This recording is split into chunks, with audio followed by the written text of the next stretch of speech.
families.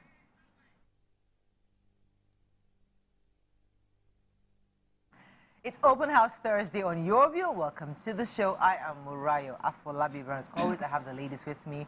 Hello, Mariam Longe. How are you? I'm fine, thank you. I always feel you don't pronounce my surname right. Longe. Longe. I said Longe. I said Mariam Longe. There's a way you pronounce it. Just doesn't ever Mariam fit. Longe. Longe. Okay, Longe. Longe. Do you understand? It's musical. Okay, Longe, yeah. How you doing? I'm fine. So I went to get avocados the other day. One avocado. One single one is 1,500. Hey, something to buy. Roadside, whatever. Those stalls. Yes. Yeah, stalls. And I was in shock. I had stopped buying tangerines a while back, but then I also understand that there's the imported tangerine and then the local ones, but I haven't seen the local ones in a long time. Yeah. So it's the ones you see with the stickers on now. Yeah. But it's so like we can't even afford to eat things as small as avocados and tangerines anymore. I was like, okay, we're in for something serious. I went to buy, unfortunately, I went to the supermarket, the store in the mall. Yeah. To buy broccoli. I was there for a different reason. I just like, this broccoli, let me just buy. I bought broccoli 2K outside before, back last year somewhere. Yeah. And I thought, basket cereal, 2.5. 9,000 naira. No way. I said broccoli. I said, don't worry, I will do it. Don't worry, I don't need broccoli. No. I'll be all right. 9K. Spinach outside. Nigerian shop spinach. Yesterday as well. Please go and use that. Yeah, exactly. At the shop yesterday, so a grocery store yesterday, and I finished, loading my cart. By the time I got to the payment point, they gave me the bill, and I screamed. I said, please, I want to check what did I pay? What did I pay for? Only for me to see Bama, 10,800. What's that? Fat. Bama. I'm like, at what point did this price increase like this? Okay, I'm taking it out. I want to take this out. There was a girl just before me who was like anticipating, Auntie, hurry up now. I just looked at her. You don't even understand. I inside my pocket. Auntie, you calculate this thing, take it out. And that was I was screaming. I said, we still have mayonnaise. It's not finished. Exactly. I'm telling you. Even with the pear, you might get home and then it's spoiled when you open it. Yes. So do you know what I did? I said, I want to eat it today. It's the one I'm eating today. No more buying to keep it. I cannot, because if I should lose an avocado, I will riot. How are you doing, Amaka? I'm fine, thank you. I'm good. I'm good. So yesterday, in the middle of my day, I got a call from my mom and I got really upset. Because usually during monthly or 2 monthly, depending on, I buy foodstuffs, like, there's cereals, some kind of cereals that they like that is in Lagos that they don't get in the East. And I pack everything I sent to them. So I done that. I went to GIG and I sent it. So for my mom to call me, I sent it on Monday and she called me yesterday that she picked it up. And they gave it to her like that old woman that went there to pick up something. And she got home. There was a big hole in the carton. They had seen it and they gave it to her. Rats ate it. Ate the raisins, everything. Like I said, I was so hot. I said, this economy. I said, why would they even do that? And they saw that and they couldn't even... Where did rats enter from? Them is from them now. Between Monday and Wednesday, she picked up on Wednesday. So yesterday I had to go there, and she said that when she was there, she noticed that there was something wrong, but she couldn't place it because they were rude to her when she was saying, okay, push, you help me. So did you put it in a bag or a box? So you put it in a bag, and then when you get there, they box it up. It's their own box. And they wrap it with So it's their own box, a part of it. So when they gave it to her, they made sure they covered it and put it in the car, right? That's fraudulent. So that's fraudulent. Sorry about that. So yesterday I was just running around, and I'm going, I have to do the claims, and you start sending email. It's just so frustrating. You spend money, you don't get value. Do they know you're a lawyer? So they don't know God is good. I'm coming for you. Hey, don't mention their name like, hey, you can't mention the brands on TV. Yes, Let's be careful. It has evidence. Yeah, how are you doing? Yeah, I'm doing amazing. About it's cowrie. Yes, cowrie. It's one of dairy, no. my jackets. You can't marry. You can't marry my husband. Me, I can wear cowrie. I used to wear it. You can't marry my husband wearing cowrie. I can't marry your husband. I can't even get it. So wearing cowrie, we will put. I can't even. So on what basis are you wearing cowrie? You see which of the demons have entered your body that you are wearing cowrie jackets? Demon and cowrie. So everything African is. Anyway, I'm starting sales. My account is not accounting at all. My sales here has been harassing me. Auntie, nobody is calling. We are paying rent. Please, sales is starting 26th for 1 month. Come and buy. I'm selling everything on sales. Even the skincare that I don't do sales on, I'm doing sales. Wow. The pressure is getting worse. We're doing sales. So everything will be on my page. I'll be posting the product. And I'm wearing shorts too. Okay. Yeah. I see my lolly tattoo. Yeah. Not even on her leg. Not me, baby. Girl, you are a different role. You will have that on your thigh. I have it everywhere. Like, I know they put it on the feet. Yeah. I put it on the hand, but on the thigh? I'm going on set soon. Really? I'm going on set soon. Oh, yeah. And should I tell you the role? I'm playing an ex-stripper. Oh, girl. Anyway, your story is in the newspaper today. Let's go on a break, man. It's Thursday, it's our gisting day. After the paper review, we're going to be inviting our guest co-host to join. So we're going to have a girls' chat today. But first, let's go on a short break. When we come back, we'll look at the papers. Stay with us, don't go anywhere.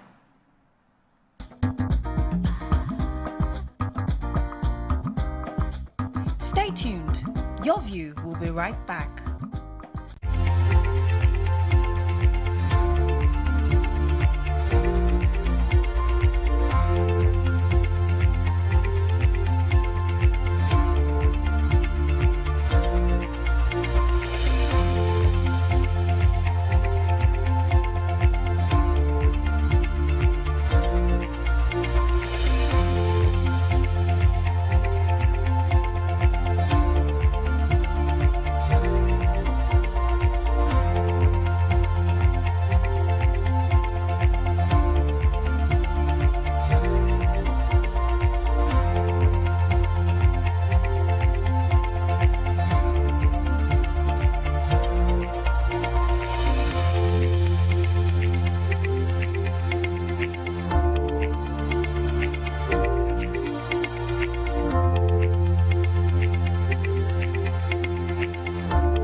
Thanks for staying with us. We're going to start with the nation.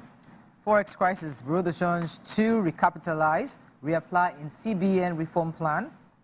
Government labor shift grounds in minimum wage talks. Present for Debbie's inauguration. 60 Nigerian students sent out of UK after expulsion from varsity. Tinubu in support of autonomy for council, says Akume. How 386 were rescued from Sambisa. Judges okay end of election petition before inauguration. And Emir of Kano Bayero hails Awujale's leadership style. Okay, which story are we starting with? I can start with labor. So the federal government and organized labor shifted grounds at the ongoing minimum wage talks yesterday. The resumed discussion, the federal government had added 3,000 naira to the 54,000 naira they offered on Tuesday as monthly wage. And, that took it to 57,000 naira.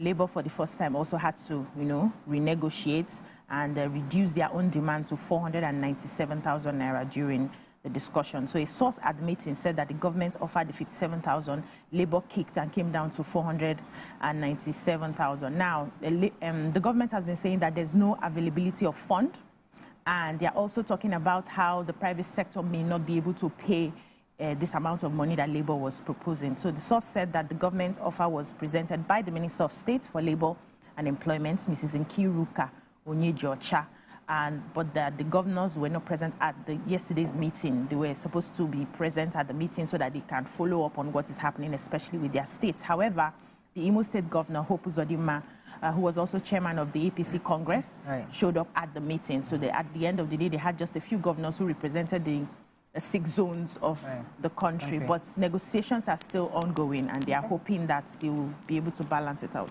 All right. Yes, I have a group of Nigerian students have been thrown off university courses and have been ordered to leave the United Kingdom after they struggled to pay tuition fees on time. They say Teesside university students have said that the devaluation of the naira has made it difficult for them to pay their tuition fees, leading to a breach of visa sponsorship requirements. So from most of the stories, they got a few people who were willing to talk. 60 of them, were willing to also give their names and talk about it. They say that the school has made it, is unwilling to come to a sort of, arrangement with them, There was one person who says, he's paid £14,000 already. There's still 14,000 left. He's working hard trying to raise the 14,000 just for him to wake up one day and find out that he's been thrown off his course after having been for the whole semester and has been asked to leave the UK. Another person says she's paid 90% of her fees already. there's just 10% left, and she's been going to school. She's an active student, and the school is unwilling to sit with them. But on the other hand, the school says we have actually had conversations with those who have reached out to us asking for some sort of revised payment plan. It says, but still, some people were not even able to meet the revised payment plan, and they've been asked to leave the UK is not really on them, it's just part of the visa requirement. So if they're unable to pay the fees, so they are unable to be in school, so they have no reason being in the UK. Yeah. So I feel that for those who have paid as much as 90%, 80%, I don't know if there's a way our government can come in here to see how they can give, not pay, how that the schools can give them like a period or some sort of revised payment schedule for them to pay. I'm not sure government can do that because the private universities and these are universities. No, they can appeal on their behalf. They can. They're Nigerians, aren't they? Yeah. They can appeal on their. They've paid 90%. Okay. We're not saying they should pay. We're saying sit down with this contracts. Okay, last story. Okay, so President Bola Ahmed Tinubu is in support of autonomy for local governments. Secretary to the Government of the Federation, Senator George Akume, said yesterday. So according to him, the federal government will do its best to give effect to this idea. He also said that the president has a commitment to uphold the rule of law. The tenet of federalism, the constitution and autonomy of local government. He said on the need for national dialogue for local government autonomy, I think that the National Assembly has done quite a lot on that issue. Because the grassroots feel that they should have access to their own budget for them to be able to reach the communities better.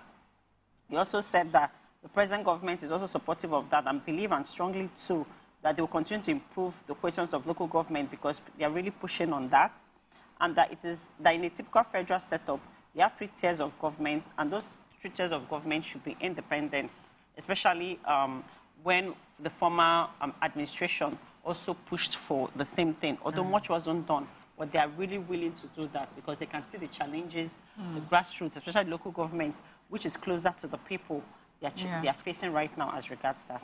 So there was a workshop yesterday by the Court of Appeal on the review of the 2023 election petition tribunals, and they came up with a few new rules. It says that electoral disputes should be decided before swearing in. Judicial officers involved in election petition suggested yesterday. They said all pre- and post-elections disputes should terminate at the Court of Appeals.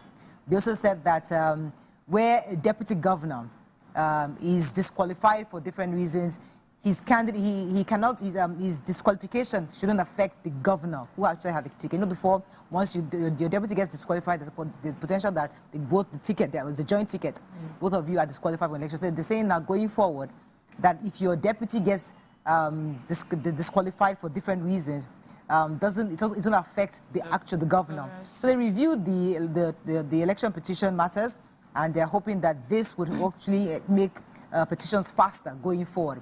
So all disputes must end before swearing in going forward for all elections. Okay, moving on quickly now to the Punch.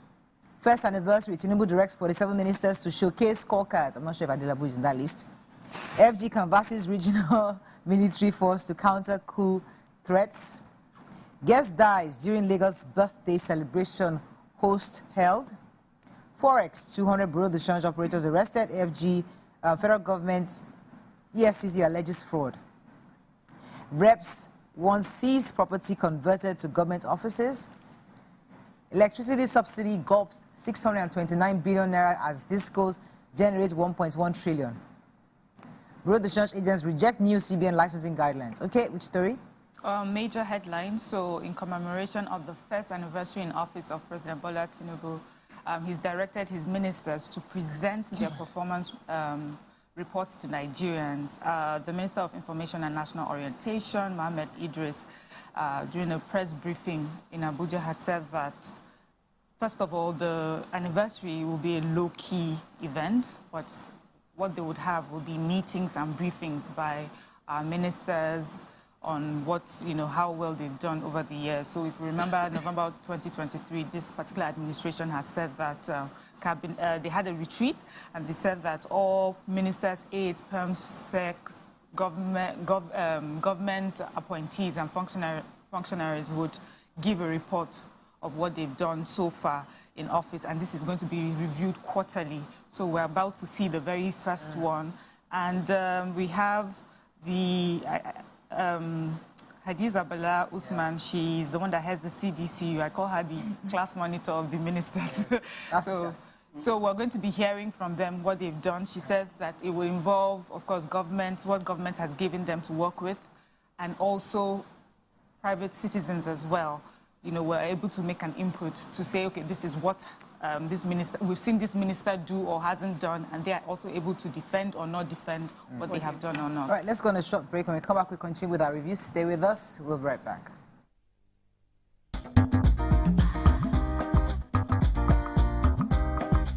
Stay tuned. Your View will be right back. Ladies and gentlemen, make welcome the one who can make time stand still forever, Mr. Kelechi Amadi. How are you doing, sir? I'm good, my brother. You love that intro, Abi? Yeah. It was great. Okay, Thank you. We try like that. Thank you. Now my question, which I feel is a cheap question. Oh, go ahead. What does ISO stand for?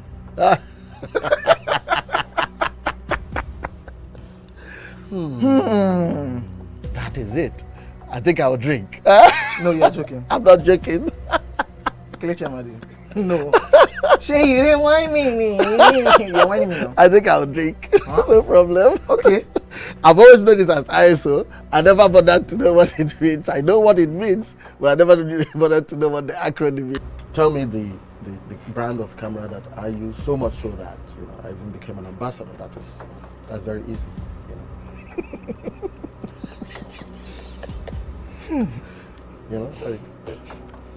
It's out there. It's supposed to be, yeah. I just said, let me give you this one as a token of my appreciation. Sony. Drink! I'm not done. You did not say final answer. It's final answer. You did not ask me if that was my final You answer. don't have any choice again. It's only Nikon. how many cameras do they have? Nikon.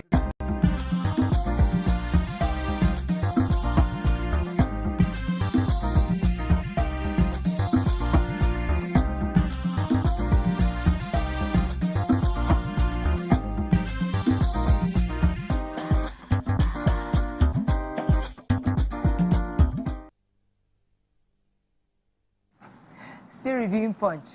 Yes, I have a sad story. A woman, Salisu Aisha, and 7 others have been arrested in connection with the death of a yet-to-be-identified in the Jora Badia area of Lagos State. Wow. So according to the Punch, they said on Wednesday, Aisha was celebrating her birthday when she invited some guests to join her in the celebration at Olayemi Street in Jora Badia.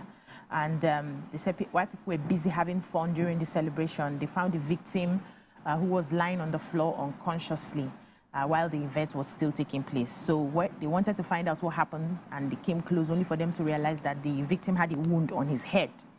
And according to an eyewitness who didn't want to be mentioned, said that they were having a party, and then a fight broke out. And before they realized that somebody had died, the person just slumped and had an injury on the head. But I was curious to the fact that the party was still ongoing after that had happened. Kidding me. You know, so but the matter was reported to the state police public relations officer. When he was contacted, he said the incident happened about 9:10 p.m. April 6, 2024, and it was a concerned member of the community that reported the case to the police. So they have taken the celebrant, Salisu Aisha, and 7 others to police custody for questioning, and then the cops have been evacuated and deposited in the mainland hospital morgue, Yaba. That's the beautiful one. Let me take EFCC. So EFCC said they have arrested over 200 suspects in connection with foreign exchange scams and manipulation of the financial markets. So these 200 persons were arrested across the nation. So they were interrogating them, and they were being interrogated by the investigators to determine the degrees and extent of their involvement in this scam. Most of them were arrested in Abuja, Lagos, Rivers, and Kano states. He said a third clampdown on the forex scammers would also yield positive results in our markets very soon. Also, The raid of the road exchange operators is part of federal government's efforts to tame the free fall of the local currency. The government blamed the actions of speculators in the forex market and digital markets fair for the significant depreciation of the naira. So they are working back to back to ensure that all these speculators are arrested and put to book. Okay, so the House of Representatives on Wednesday urged the federal government to renovate and convert its abandoned buildings and forfeit land locally and abroad for public use. This resolution of the House was sequel to the adoption of a motion titled Call to Convert Abandoned and Seized Properties, including buildings and lands for public use. This, this motion was moved in the federal constituency of Edo State, where it was argued that some agencies are struggling to pay their rents, their office rents, and that most of these buildings are just lying there, wasting and rotting away. Wow.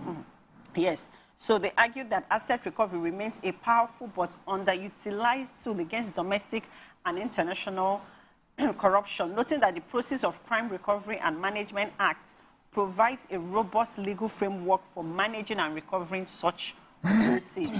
They also said that the reports also have revealed that over 50 assets confiscated from politically exposed persons, civil servants, and other individuals are currently unoccupied. And that they found out that, yes, and that in 2017, the federal government converted landed properties seized by the EFCC for office use, and this helped save the country 187 billion naira. Wow. That's a lot. So the House, following the adoption of the motion, referred it to the Committee of Public Assets for further legislative action. Okay, moving on quickly now to Daily Sun. FG apologizes for hardship. Government to ban smoking, money rituals in Nigerian films. Chinese kills female worker in Abia. May 29th, government directs ministers, others to observe low-key anniversary. Policeman killed, 5 others injured as traders. Security agents clash in Jos Market. Rivers earmarks $10 million to revive the Songhai farm and others. Okay? Okay, so this is for entertainers and so movie Kanayo O, Kanayo. So the federal government is set to enforce the prohibition of money rituals, ritual killings, smoking, and glamorizing of vices in Nigerian films. We have the Executive Director, CEO, National Film and Video Censors Board. He made this disclosure at a stakeholders engagement smoke-free meeting in Enugu. Smoke-free Nollywood is what it's called. Anyway, he says that this was something that had been, in the works for a while. That they had even met was former Minister of Information, Alhaji Lai Mohammed, that, they had started this conversation with, and they had talked about the display of smoking during, in movies and glamorizing it. And he suggested the addition of the ritual killing, money rituals, and things like that. And so that they're happy to announce that, very soon we'll see the implementation of that. The Minister of Arts, Culture and Creative Economy, Hannatu Musawa, has approved this regulation. I don't know, I think it's part of our hot topic, so I won't go into it. But I was just saying to those that will be strippers and ex-strippers in movies, be careful. Be careful what you do. All right, and last story. Yes, so there's a clash between traders and security agents at the popular Terminus Market in Jos, Plateau State, and they said he left 1 policeman dead and 5 others seriously wounded. So according to the Daily Sun, they said the incident happened yesterday morning at the popular Terminus Market in Jos, not local government area, where security agents and task force have been, trying to clear the area of street trading in the past few weeks. Said the policemen were part of the task force clearing the market of illegal trading. Then officials of the Jos Metropolitan Development Board have also been engaged in clearing Jos City Center of illegal structures. Now, the Plateau State government had given an executive order number 3, which had banned indiscriminate display of wares and goods entrance, and also heavy-duty goods and entrance of heavy-duty vehicles within the business area known as Greater Jos, just to ensure a free flow of traffic. And so while these officials had gone to, sort of enforce it, they had an altercation with the traders. Those ones went berserk and started fighting back. And so the police had released tear gas to try to disperse them. Then one of the policemen released, a bullet, just shot in the air. And that bullet landed on one of the officers. So he died instantly. And a few other people in the market were injured. So very sad. Yeah, very sad. So The federal government said they've apologized to Mariam, BC, Amaka, and the whole of Nigerians over the impact. Hopefully they apologize to me too. Over the impact of its policies, noting that notwithstanding the inflation, the currency problems that have hampered economic growth is all already yielding results. The Minister of Budget and Economic Planning, Atiku Bagudu, stated this yesterday at a press conference yesterday, heralding the president's 1 year in office. When he was asked about the detrimental effects of the policies, he said, listen, renewed agenda is their focus and is the result of the reflections and analysis of the nation's past actions and the combined experiences of many stakeholders who supported the program. So he is saying that many countries we admire today have through this phase of tough decisions, hard times, that we just have to go through this season, and they're setting the foundation for bigger economic growth in future. So he's just saying that we should hang in there and that they're sorry for the hardship, but it's a phase we have to go through painstakingly. We're hanging. We're hanging. We're hanging. Hey. So I hope we don't fall off. Yes. So a Chinese man, Mr. Zen, who works with Inner Galaxy Steel Company, located in Okwa, West Local Government area of Abia State, has killed a Nigerian female worker of the company, Miss Ucheze Obona. A soldier also attached to the company was alleged to have shot and fatally wounded a youth from the area who was amongst those protesting the killing of the girl. It was said that Mr. Zen was working on the crane, and while the crane was still in motion, that he pushed the girl, and the girl fell down and hit her head. Yes, and she died instantly. And that we need to be careful, like maybe even fighting and stuff like that. Anything can happen because she fell down and hit her head. And they also said that Mr. Zen, has been making love advances at the girl. Oh. Yeah, and then they don't know if because she has always rebuffed and refused his advances, whether that was why that happened. But then the members of her community, they came to protest at the company. A soldier attached to the company now released a bullet. Ew. Again? Yes, and no, he injured somebody. So the girl has been taken to a mortuary while the injured party has been taken to the hospital. The matter has been reported to the police, and then investigations are on the way. Vanguard, our last paper this morning. Let's find a story we've not taken at all. Reps query contractors over abandoned projects after 85% payment. Currency crisis, UK versus ends Nigerians packing. EFCC MBA move to tackle lawyers aiding criminals to launder illicit funds. Solution to bad governance in Africa is more democracy, says Tinubu. Okay. EFCC and MBA, they said they've entered into a partnership that would lead to identification, prosecution of lawyers that are assisting criminals to launder illicit funds through real estate, through the real estate sector. Anyway, EFCC and MBA are saying this is not, EFCC says the fight against financial crimes is not something that they can do alone. They need the MBA. The MBA also said that there are some lawyers that are quite aware, of these criminally minded people and are involved in the business. It says now lawyers were supposed to sort of be like a check for the real estate business, but we now have lawyers involved in the business as well. And so it says that the MBA will be watching them, and for those who, are approached to do this sort of business with people who they may suspect of,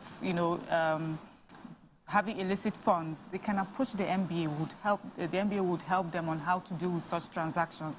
But that, government has pointed out the real estate sector and the banking sector as the two vulnerable sectors that are used for money laundering, and this is associated with financing of terrorism and all sorts of things. So they are hoping that this collaboration will really go a long way in curbing, financial crime in that area. So I have a story. The House of Representatives Committee on Niger Delta handling the skill acquisition center at Iwo Achang in Ebeno local government area of Akwa Ibom State. The chairman of the committee issued a query at the investigative hearing on the abandoning skill acquisition center in Abuja. According to him, he said that it was ridiculous that the project was yet to be completed after contractors were paid 85%. As a contractor that has been paid that much, you were supposed to have completed that project. You know the reason why you have not. We will not allow the project to die that way. So, this is just wickedness. When government pays you 85% to complete a job and you don't do, and it's abandoned. The walls have even broken, according to the report. Said there was the walls they made had broken. So it's like you just take things for granted in this country. You feel like nobody's going to ask. Government is sleeping. Now when government decides to wake up, running health. Unfortunately, that's all we can take on Front Page Review today. Today's Thursday. Yeah. And return, we have so many topics to talk about. Stay with us. We'll be right back.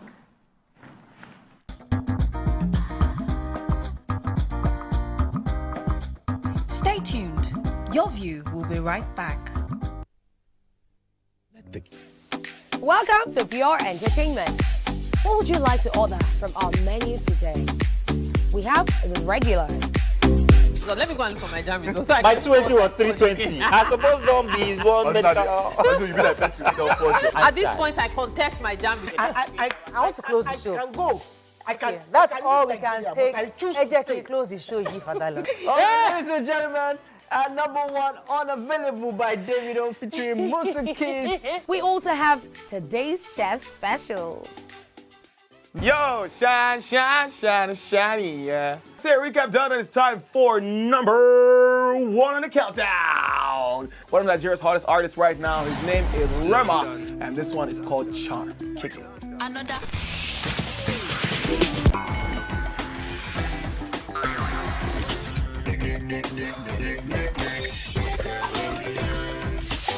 For dessert and a bit of nightcap, we have the nighttime and online specials. I want to start the gym, yeah? But do you know one thing that's actually keeping me back? You should start the gym to get fat. Cricket. She says she does pole dancing to empower women. What's the difference? There's a difference. That's what I'm saying. So pole dancer, you're already almost naked. You're already almost naked. No, the empowerment for me. Sex can make your relationship better. No. Sex can never be overrated. It is needed. Especially when it's good sex too. Almost every guy has been with somebody's girlfriend. But they are for all of us now. That's why you're still single. I would not agree or disagree with that because I don't want to get into trouble. I have a home to go to. Your next question.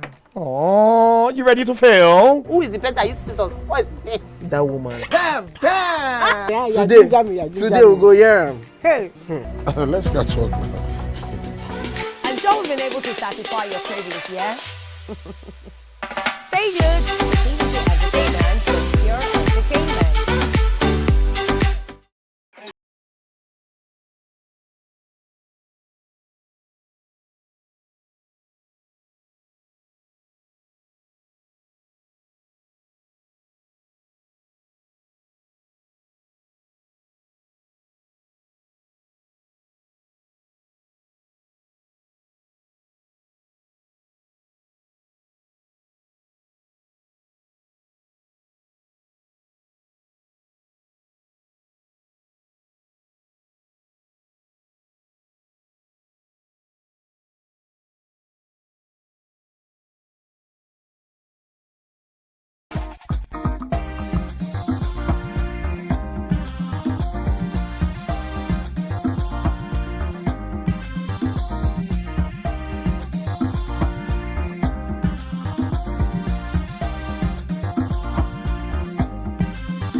With us, so to focus on the power of an idea, bringing it to life, and the difficulty of sustaining it for 2 to 3 years, especially when that idea is food.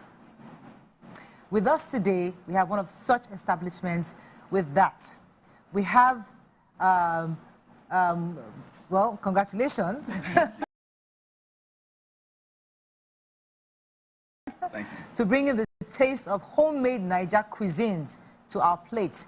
10 years of Labule, which is a milestone. We're thrilled to have with us the business development manager of Labule himself, the restaurant, Hamza Adisa. Welcome to the show. Thank you for having me. Good to have you. We're pretty excited. I mean, when I was reading through your profile, I'm like pretty excited to talk to you about Labule because I know you're here specifically because your anniversary is coming up. Yes. But tell us a bit about the concept of Labule, how it started, and how the business started, and how you got involved in the first place. Right. So thank you for the question. I think Labule is a story about when passion meets persistence. PP. And it's really a story about Labule herself. By training, she is an accountant, a chartered accountant. Okay. And early on in her life, she practiced that, or early on in her career, she practiced that. But she always had a passion for cooking and for serving people, not just cooking. I remember growing up, Labule is my mother. Growing up, myself and my 3 younger brothers, we were never short of a meal. And it wasn't just that. In our compound, there were about 11 boys total, right? And all of them would always come to our house to eat. And at some point in time, we had people that would just send their boys for the summer, and it would be like a house full of 30 boys, and she's just eating them all. Exactly, right? And so that went on to small-time catering. Actually, before she was known as Labule, she was known as Yaologi. Right, because we used to sell logi. I mean, when I was in school, we would open our booths and all the family friends would come around and get their deliveries of logi. So she's always had a passion for what some may call the culinary arts, but indigenous in its nature, right? So Labule really started off not as a joke per se, but just as a fun idea, right, that they could have between herself and Baba Labule, the co-founder. And what some might say, like play. One thing led to another. The name came up. We found a space where we used to live around the Ogodi area, which is still where we are, along with other areas. And, it resonated with people. And what we decided very early on is that we would intentionally stay indigenous in everything that we cook and everything that we dish. What we eat today at Labule is what I eat in my home. It's what they still eat in their home. So, yeah, so that's, she's a perfectionist at heart. And that drive, I mean, I have to drag her back on Sunday sometimes. Mama, go and rest. They'll do it for you. Okay, so, let's get a few more questions. So I know that the business has spanned over a decade. Yes. And I'm wondering, at what points did you, maybe her children and other people join her in the business, and what has been your challenges so far to get it to where it is now? Ooh, that's a good question. Thank you.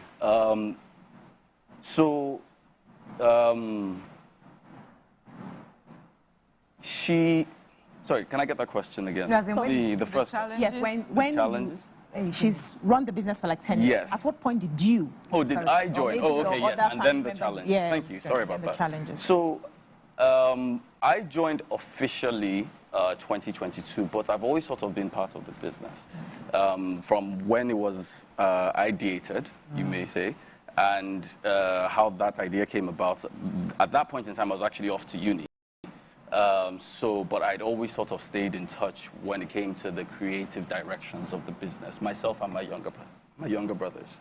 Then I came back from uni to do my NYSC, and then I had the opportunity, I was fortunate to do a bit of management consulting for a while, and business consulting and tech consulting. And, but throughout that period, Labule was always sort of like my known side hustle. Like, it was this, my main work, and Labule. And so 2020, I was like, look, what am I doing? Let me just take this leap. There were different directions in which I could go, but when you are passionate about something, it's easier to wake up in the morning and go do it, regardless of the amount of stress that may come with it. So yes, 2022 is when I joined.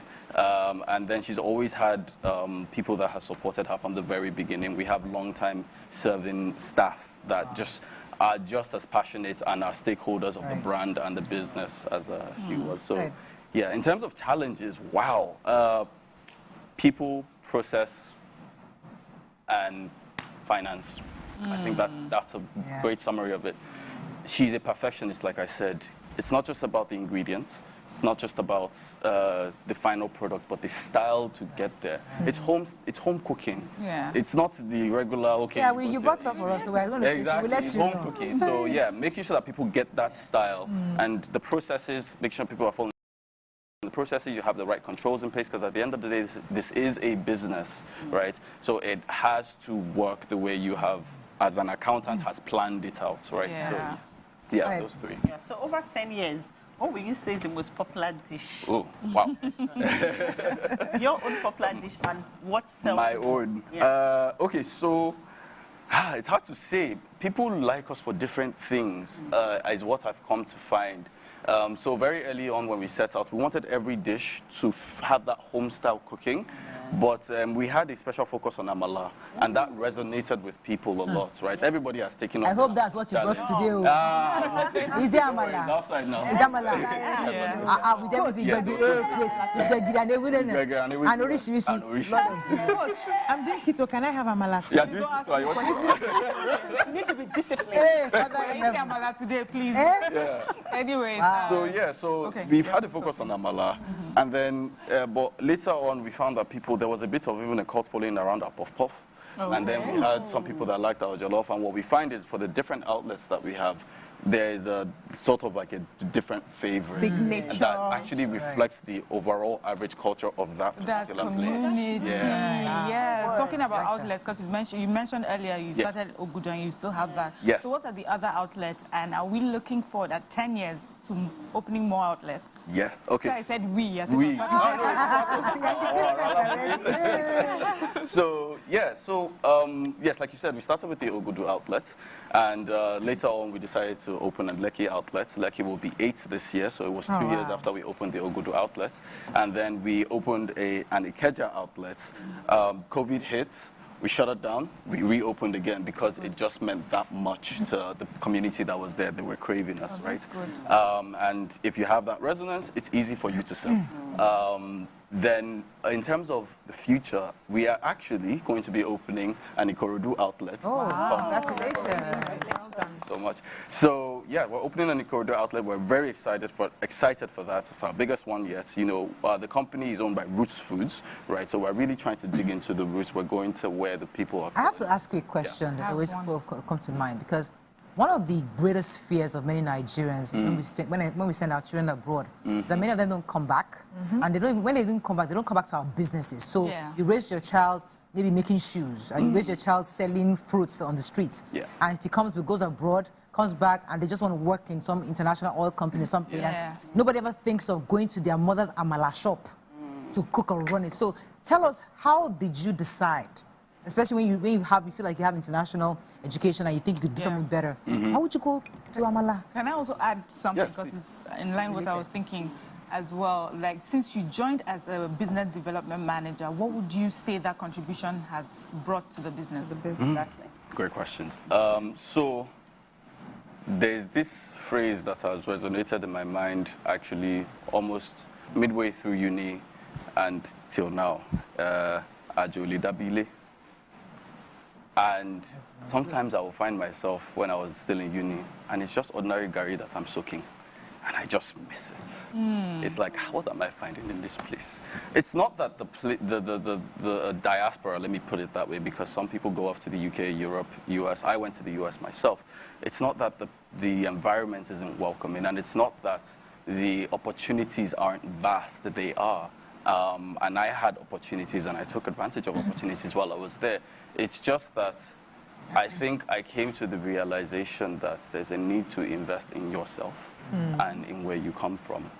Why would I put in my efforts into something that is not mine, right? And we find today that one of the biggest exports that we have is our culture. Yes. Right? And it is not by flaw. There are people within Nigeria and then people outside of Nigeria that desperately want that culture, both people of the culture and people that are not of the culture. So there's something there, there's value there. So I think I was fortunate to have that realization, and that has sort of what has driven me back home, you may say, to putting whatever I may offer. And to your question, during my short stint, I would say, as a management consultant and a tech consultant, business consultant,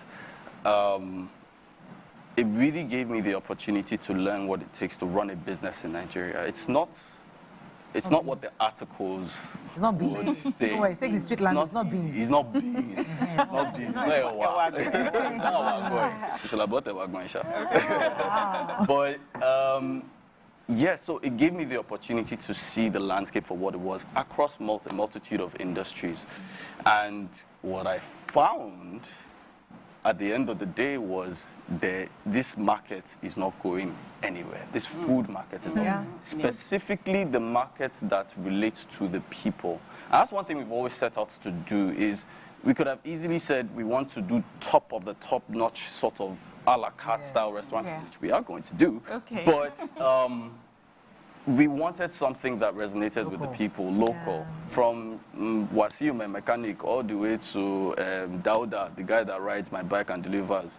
They eat the same food that the man that I know have seen come from Bagada to Ogudu every single day, unfailingly. He's a big man, right? Wants amala. Wants amala. They want, and people have their own unique combos of food. So, yeah, it's a little advice. Yeah. Can you people not change don't do a la carte? You know why? I travel and I see local Chinese restaurants, local Thai restaurants that stick to their culture and their meals. And so when you're looking for that local stuff, you go there. When you're looking for the Italian, you go to the foreign and all of that. But sometimes when we want to move and shift, we may end up losing the essence of who we are. You're hitting the nail on the head.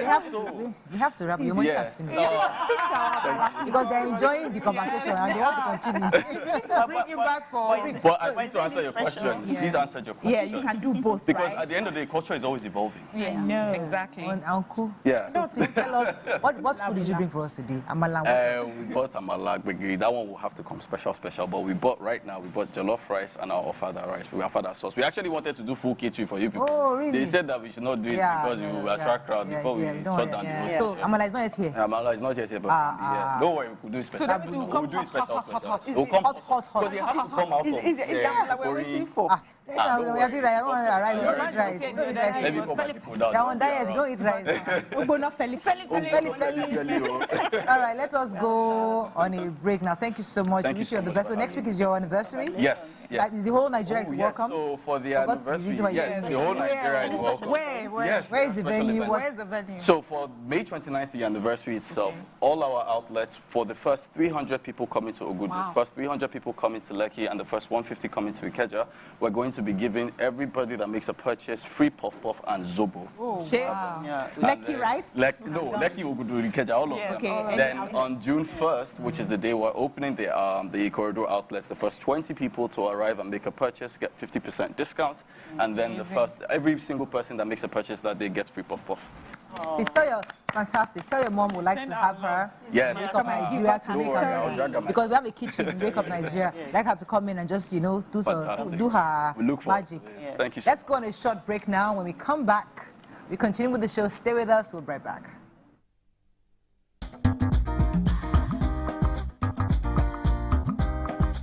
Stay tuned. Your View will be right back.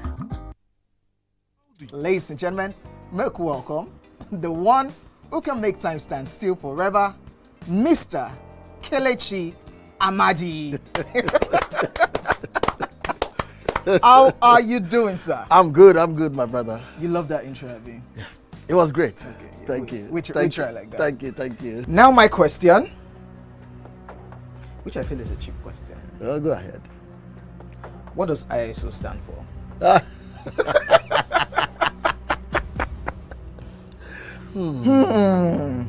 That is it. I think I'll drink. No, you're joking. I'm not joking. Kelechi Amadi. No. Shay, you didn't whine me. You're whining me now. I think I'll drink. Huh? No problem. Okay. I've always known this as ISO. I never bothered to know what it means. I know what it means, but I never bothered to know what the acronym is. Tell me the brand of camera that I use, so much so that I even became an ambassador. That's very easy.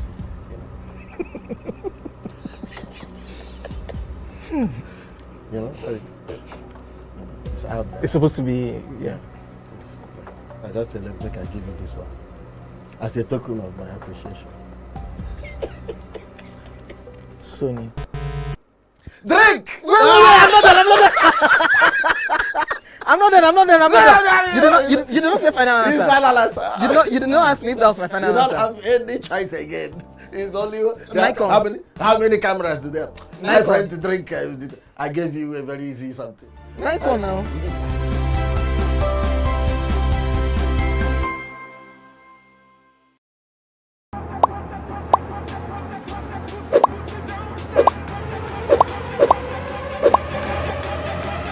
The show starts in 3, 2, and... We're here again on your screens this beautiful morning doing what we do best.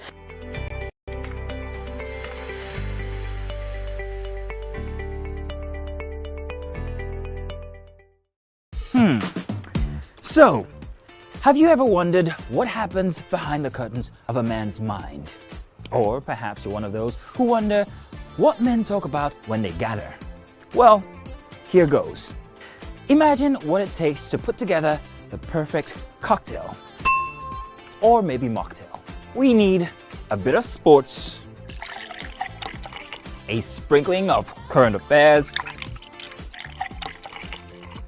some very deep topical issues,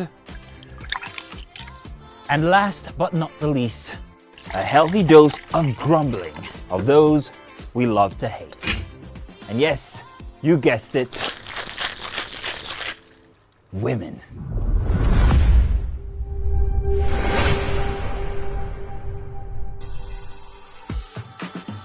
So, if you catch the drift, then you're onto something. We will provide you with the right insights into most of your curiosities, right here within this beautiful cocktail we call the Black Table.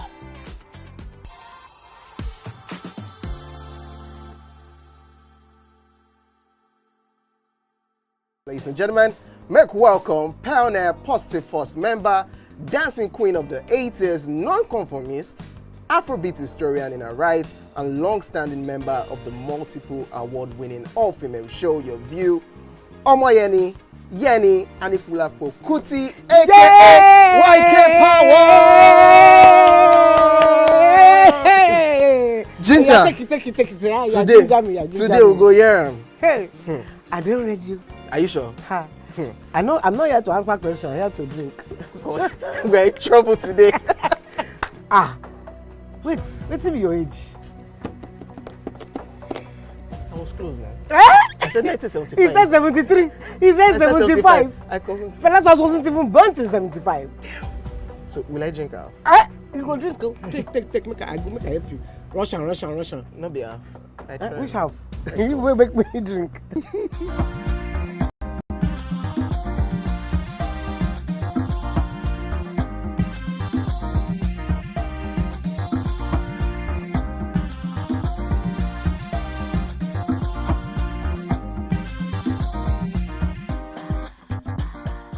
Thanks for staying with us. So our hot topic today, the federal government has approved the prohibition of money rituals and glamorization of vices in Nigerian films. The News Agency of Nigeria reports that the Executive Director and CEO of the National Film and Video Censors Board, Shebu Hussaini, disclosed this at the National Stakeholders Engagement on a smoke-free Nollywood held in Enugu yesterday. Now, to join the conversation is our guest co-host for today, is none other than Toyosi, Etim, Effiong in the building. Good to have you. Great to be here. Finally. So you're our guest co-host today. We wanted to bring you in the beginning with paper reviews. We could not stress you too much. Thank you. Good to have you. I loved it though. But you look amazing. Thank Absolutely gorgeous Appreciate this morning. it. Thank you. Thank you. So now, ladies, this topic.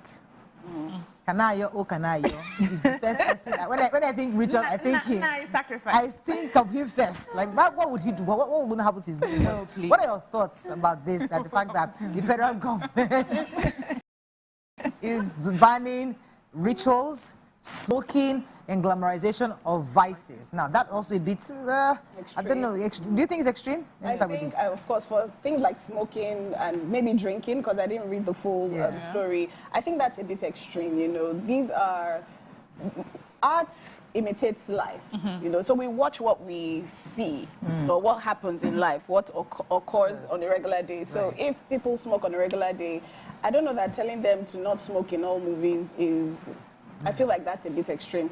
However, that ritual I say thank you very much, sir. I agree. I am with you 100% because movies also have a way of just shaping people's opinion of us as a people.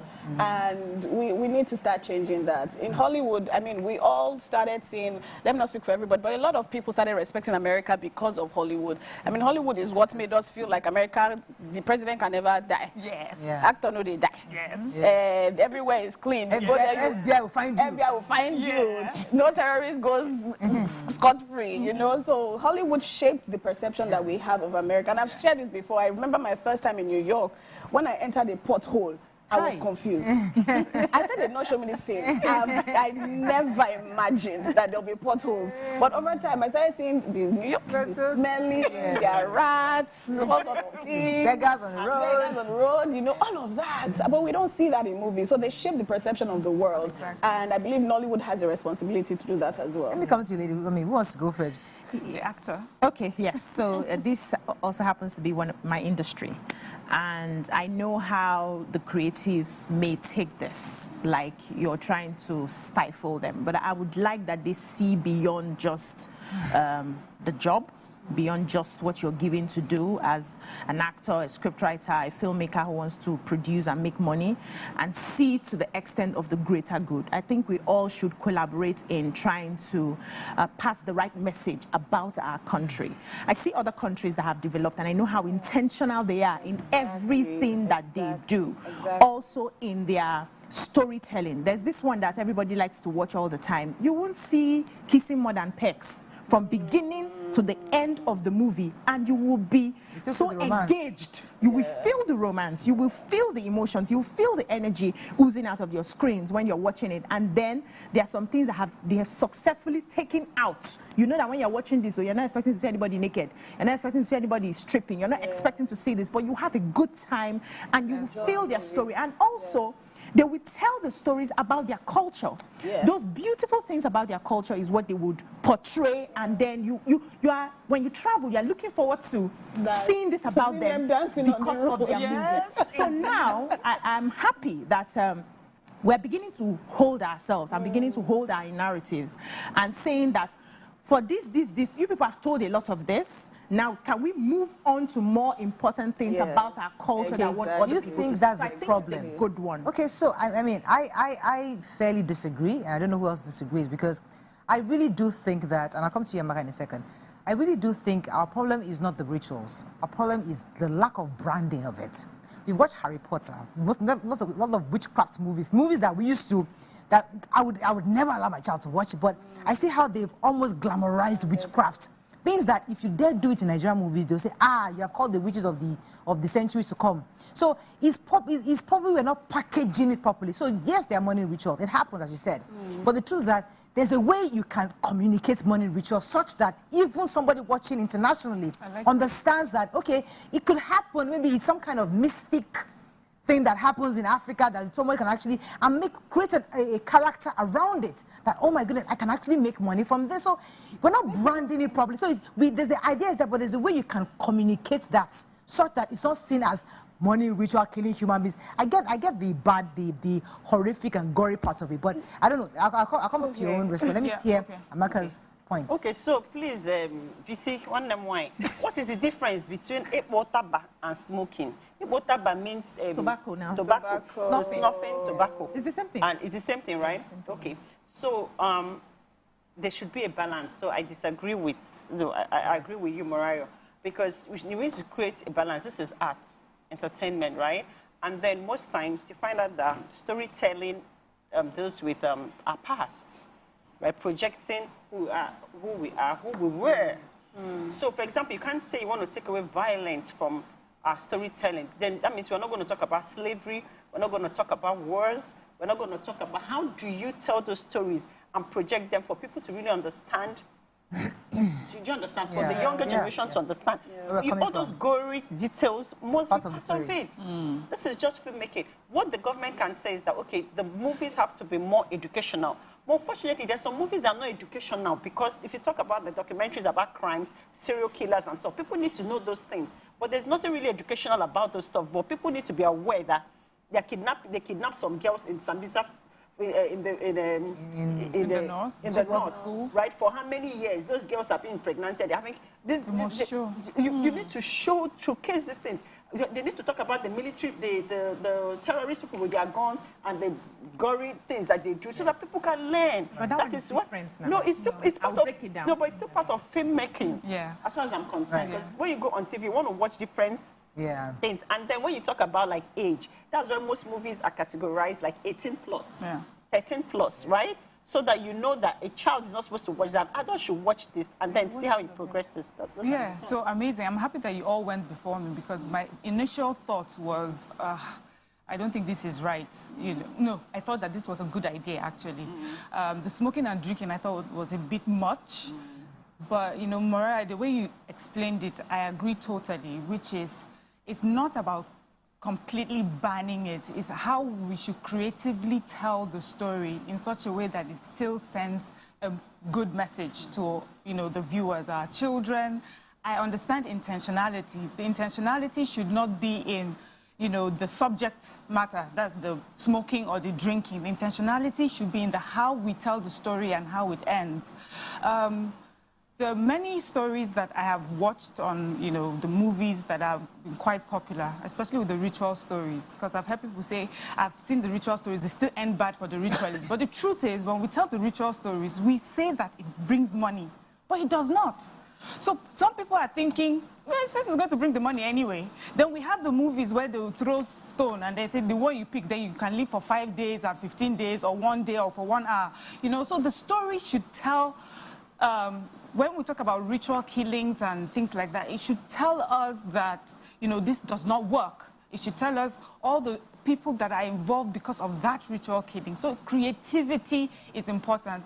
And also for the people who will be in charge of looking at this, I'm worried that they don't by it. What I mean, like in the north, in Kano, they have the police, that, like the religious police. And sometimes the context is not put into consideration. You just go and shut it down. The people that would have to be involved in this have to be part of the industry, the creative industry as well. You have to understand the aim of the story, the reason why some things will be highlighted in a story, not to say, they are smoking, dead this movie. Who is smoking? Why are they smoking? What is the message that you're sending? Because Nigeria, we have that problem where we can be quite overzealous sometimes. Shut it down. Close it down. And we lose the baby and the bathwater, everything, So I hope that when we sit down to do this, it will be, people that are involved in the creative industry. I understand. I want to see many of them. I mean, I just watched Fumila around some Kuti. I love that movie. It gave me so much pride. The way that we told our story, the strength that we depicted. If I know Igbo man had told our story, it wouldn't have been told, as well as we did. So I would like to see that, the board sits with creatives on the best way to tell stories that involve vices. Yeah. So I needed to understand that, first of all, ritual killing isn't our culture. It's not? No, it's not our culture. Yes. If you have conversations with the traditional heads and rulers and, native doctors and all of that, it has never been our culture. It just came from people's greed, who now decide to say, okay, if I have to present fruits, for instance, for blessing, to do like a sacrifice for blessing, and, I get that blessing, but it's not enough. What else can I do to get more of that blessing? I said, okay, bring blood. And it started with animal sacrifice. And before we realized it, we started hearing of human sacrifice. It's never in our culture. It's just the greed of, just the same way that the religious people you have somebody who is a pastor who is doing evil and somebody who is a pastor who is doing good. Every religion, they have people who choose to go the other way. So it isn't our culture. Is money ritual real though? Is it real? Some people believe it's real. Not culture. Okay, so the reason why... I wanted to So it's not our culture. It was something that evil people just decided to use, just the way you get into fraud and do this and do that, which has now branded us as part of our culture, and we need to change that. If you discuss with people who are abroad most of the time, they look forward to some of these movies, and they use it to judge you when you travel. It's not that country that people kill people. It's not that country people use people for blood money. You use people to make money and all of that. It has never been our culture. I'm not against telling our stories. Funmilayo Ransome Kuti was an example of how rich our culture is. But let's tell our culture the way it is, not with the embellishment of the greed that we want. And I think government can stand on it because it's not even our culture in the first place. Now, secondly, the populace that we have are not mature in an, to the extent that they cannot decipher for themselves. We have people who, because they have watched this movie, will decide to go and use their sister. And that's how the Yahoo Yahoo Plus started. Because if Kanayo can do it and get away with it, why don't I do it? I've been watching vampire movies for a very long time. I've never decided to become a vampire or want to come and bite Mariah's neck. But you know there are some people... It's not... Nigerian people know, but in people, they have that. See, movies can be very impressive. Like, it can leave lasting impressions. When we get to that point where the majority of the people can make the right decisions, then your 18 plus, your 16 plus, your 12 plus will work. Right now, the 18 plus, the 10-year-olds are watching it under our noses, and we feel there's nothing bad about it, right? So we have not succeeded in even telling the world our real stories. So let's focus on the realness of our stories and take out some of those vices that deceive our young people, at least for the meantime. Find a creative way to tell it, just like you have said, which I agree, but also know that some things can be eliminated because of the image you want to project. We are not the only creatives. The Chinese are creatives. We see their story, how it goes. The Koreans are creative. We see how they tell their stories. They have a brand for themselves. The Indians are creative. We see that. Why don't we have a brand as Nigeria? Yes. It's also a possibility. Yes. Which is what I was saying earlier. Like, we are the ones shaping the perception that people have of the country. Nollywood has a huge role to play in that, and I don't think money ritual should be glorified or even romanticized. People are impressionable, and we have many more stories to tell as a people. Sometimes I think some of these movies are even lazy decisions. They've seen that Kanayo, once I have him in my film, and I put him on the poster. Is acting a pastor. Thank you. But Toyosi, let me come in with this angle. I hear you guys clearly. But see, I want us to separate culture from imagination. That's why I asked a critical question. Is there anything as money ritual? I don't know. If you ask me, I'll say no.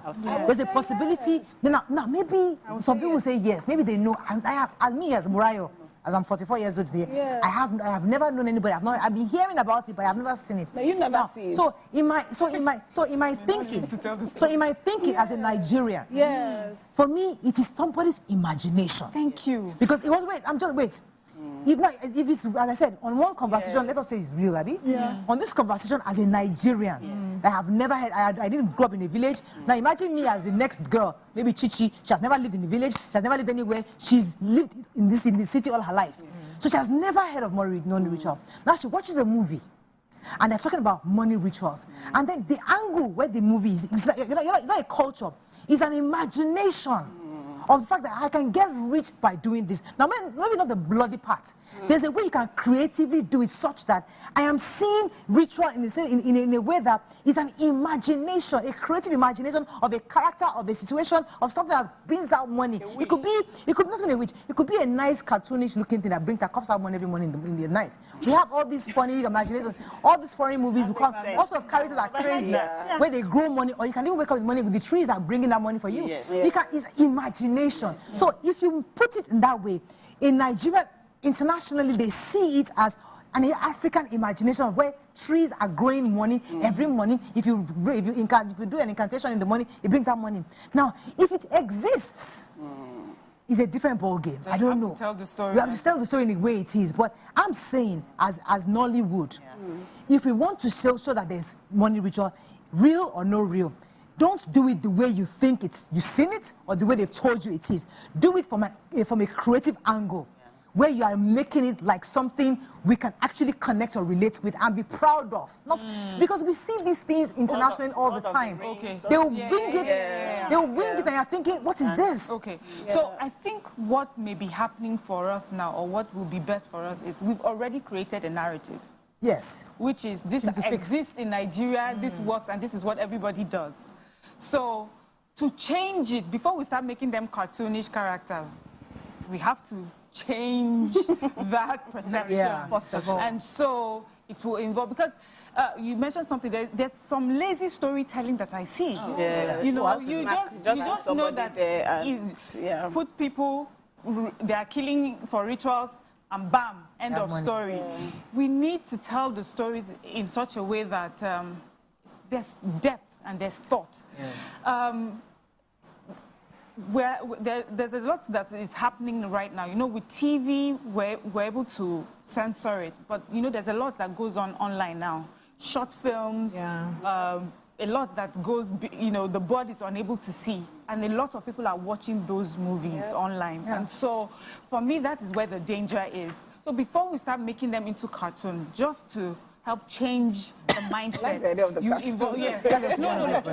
I'm just saying, I'm just using cartoon, you know, loosely. Meaning, before we start even making it like a Harry Potter or something, let's make sure that we're intentional about the people who are making the videos, the scripting, and the way the movies So it should be scientific. So, well, I don't know in scientific, there has to be a way, a method, on how you do. So there is a clear method that is agreed by the industry. If you want to do this kind of movies, these are the steps you must take. And because it has to be scientific. But I can mention. And then, you know, Bisa talked about culture that is not our culture. But the thing with life is that it's ever evolving. Whether it was our culture, the thing is that it's our culture today. It's our culture that people believe it. It's our culture that people are doing it. And so we have to try and change the story. And in changing the story would not be done by just taking it off completely on our, you know, from our storytelling. It has to be told in such a way that this thing you used to see, these ritual killings you used to associate with Nigerians, this is actually what it is. You know, now we're learning that many of this ritual killing is not about spirituality, is that they're actually harvesting organs. Let's tell those stories. There's no spiritual thing that is going to come out and give you money. They're just making it in such a way that you're selling organs, and then people would still learn from that. Let's take a few comments on social media. Let's see what we have. Any comments yet? Damilola says, we don't have problems with vampire films or zombie films, but we have problems with ritual films. Nigeria, as if any ritual film has ever depicted rituals to be good. Truth says, banning is the best thing. There are many stories that one can write, or true life story instead of money ritual killing. Fiona says, in the end, these movies will send the message that money ritual is not good. So they end up sending the message that money ritual is not good at the end of the day. No, but, you know, it's not at the end of the day. There's a way we tell the story. You would have taken us through the process of the killing and the making of the money. Then the person buys the house, he buys the car, he's traveling the world. You would show us the largesse. By the time you now show us, everybody dies. Exactly. Everybody dies now. So everybody sees over. You know what? Let's enjoy it while we're alive. Let's go on a short break. I think we really talked about this topic and we've thrashed it the best we can. But really, in a nutshell, we expect that the government is doing the right thing. I like what Miriam said. Let's put a lot of depth and thought into it and do it properly. But I also agree with Toyosi and BC. The perception out there is that we're a country of ritual killers, and we need to really change that perception because it affects people like you when you're doing it. So we have to find a way to get a middle ground. Let's go on a short break. When we come back and take our second topic, stay with us. We'll be right back.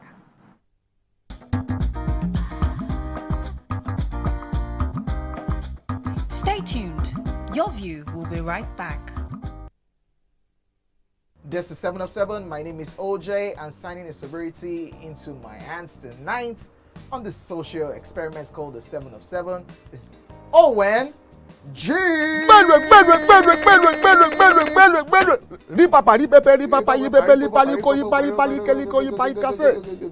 is the name, or what was the name? You see, I want to make them better now. Rock Heart. No, of the goats when they brought it on stage. The name of that goat. Yeah. We should go there. No, that one easy now. I'm just drinking this so that I can ask him my own questions. It's not because of Buga. He didn't get it. You know. Okay. Mention 10 female stand-up comedians in Nigeria. See, just mention their stage name. If you annoy me, you will mention their real names and the year they started. And if you annoy me further, you mention the names of their husbands and the names of their children. Try me now. Okay, mention their name.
Thanks for staying with us. So this is our next topic. A pastor said a man and a woman can never be mere friends. It's Pastor Tunde Ayeni. According to him, there really isn't any friendship between cat and mouse. What is this? Why is it difficult and impossible for a man to have a platonic relationship with a woman? Watch this clip. Tom and Jerry, friends. You are with a guy, say we are friends. A man and a woman can never be friends. Don't let anybody deceive you. What we convert is on you. What you convert is on. We cannot be our friends. There's no friendship between a cat.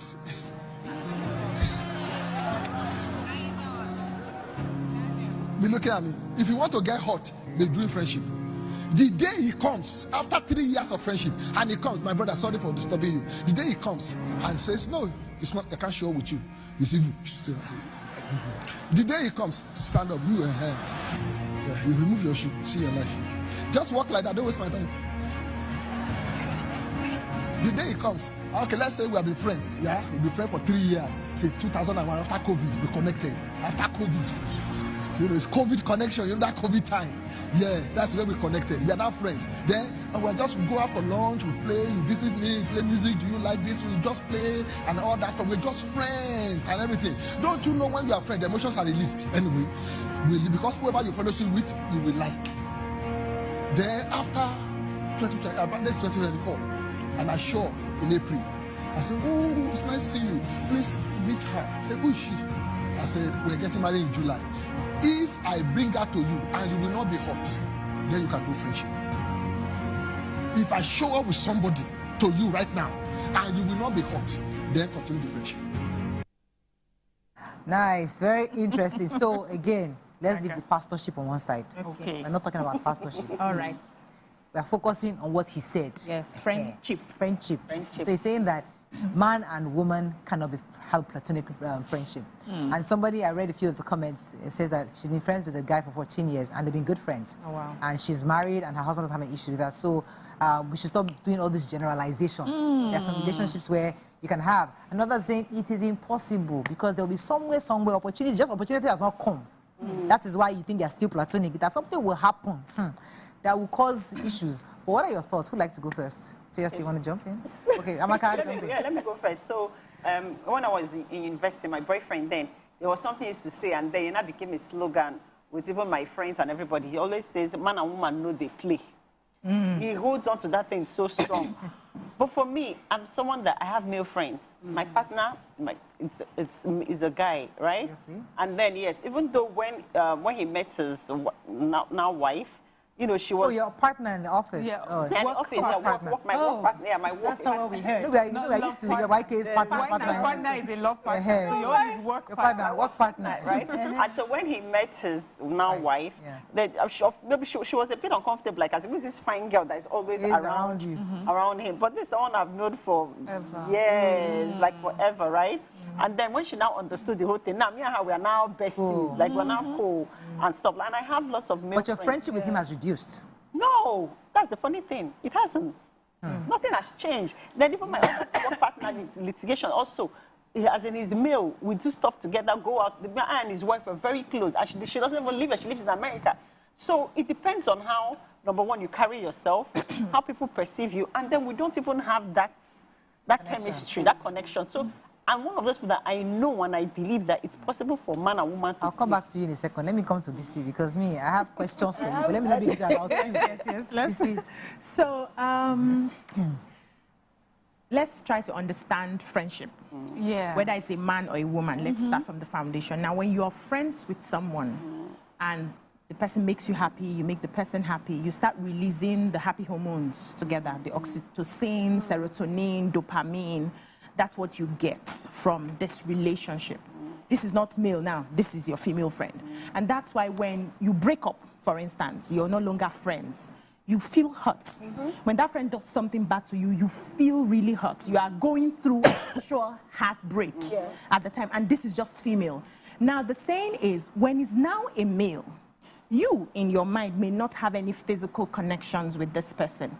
But in the long run, as you're building that oxytocin, serotonin, dopamine, anytime you guys are together and, you know, something happens, he's the first person you want to call to give the story and all of that, there's this connection, this bond starts building. And for some men, they may not be able to handle it. You, on your own. For me, for instance, I may know that if I see you for the first time and I know that nothing can happen, nothing can ever happen. That's how willed I am. But you may not be that willed. And you may start developing that feeling. And having it at the back of your mind that one day, this girl will need my shoulder to lean on, and there's always this guy waiting for this opportunity. So he can be your friend for 10 years. He's just waiting that one day you will see him for what he is. I don't know about him. He's just waiting. He's just waiting. Sounds like predatory. Yeah. He's a man. Let her jump in. Okay, so I get that. I don't think he'll be waiting. I don't think he's like beating his time. Like one day she will cry.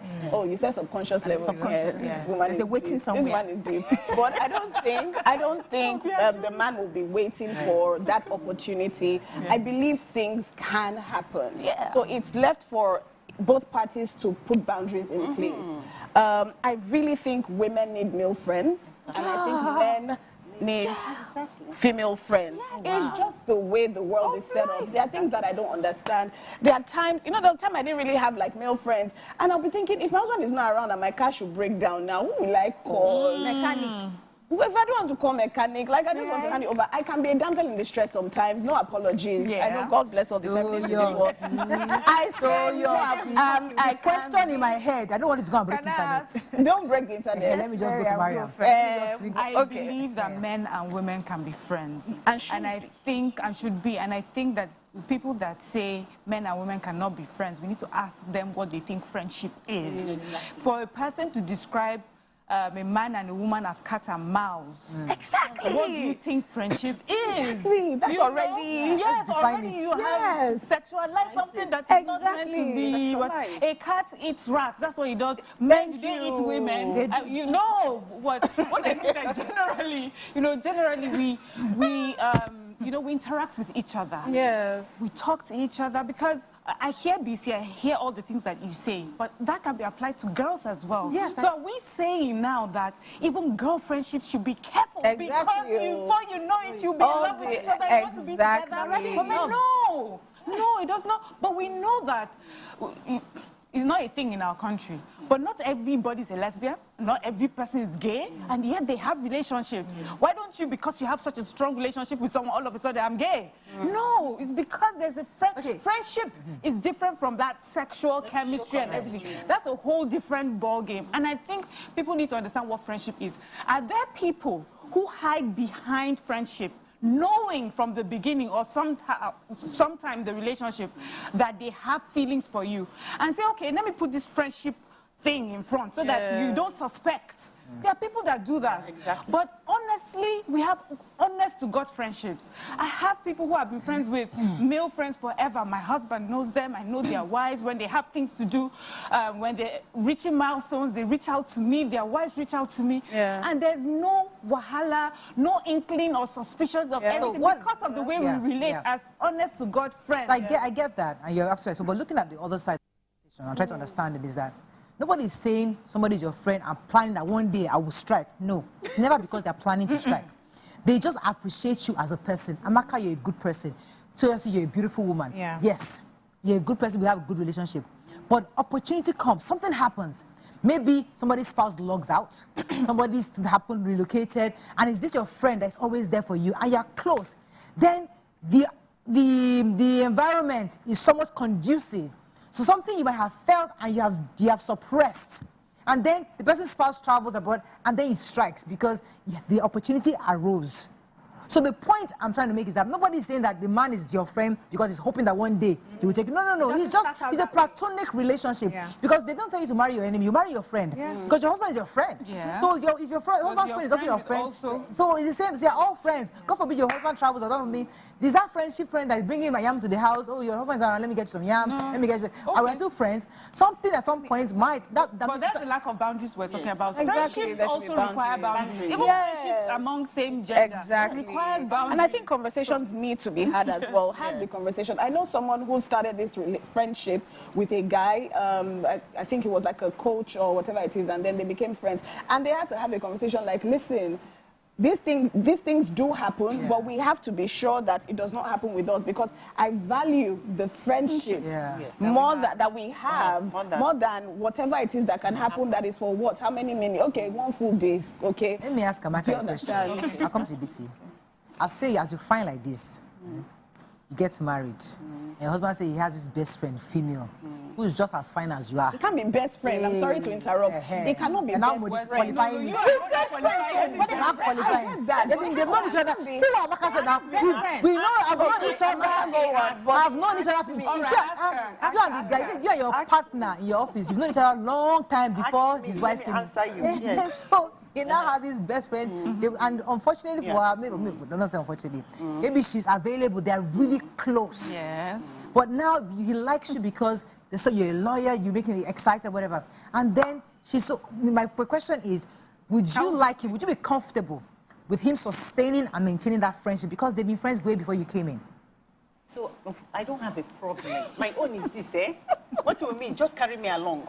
Whether friendship, whether anything you're doing, as far as you carry me along, I'm good. When I meet you, you had a life before you met me. Yes. Right?